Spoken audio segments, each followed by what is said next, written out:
সিলেটের জৈন্তাপুর উপজেলায় উপজেলা প্রশাসনের টাস্কফোর্স অবৈধভাবে উত্তোলিত পাথরের বিরুদ্ধে অভিযান চালিয়েছে। এ সময় শ্রীপুর ভ্যালি বোর্ডিং স্কুল সংলগ্ন এলাকা থেকে পাথর বোঝাই একটি ডিআই পিকআপ গাড়ি আটক করা হয়।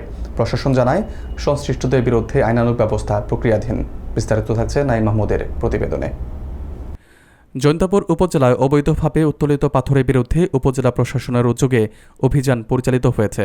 স্থানীয় সূত্র জানায়, উপজেলা নির্বাহী কর্মকর্তা ও নির্বাহী ম্যাজিস্ট্রেট মোহাম্মদ গোলাম মোস্তফার নেতৃত্বে গোপন সংবাদের ভিত্তিতে বৃহস্পতিবার বিকাল আনুমানিক 2:30টার দিকে শ্রীপুর ভেইলি বোর্ডিং স্কুল সংলগ্ন এলাকায় অভিযান শুরু করা হয়।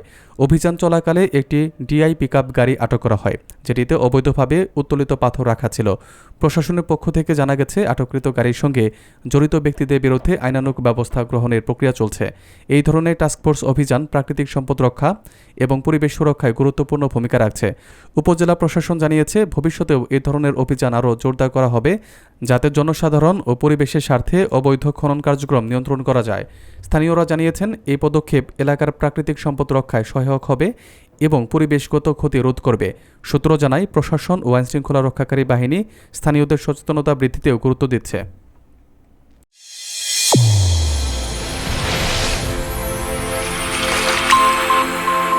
চ্যানেল A1 হৃদয়ের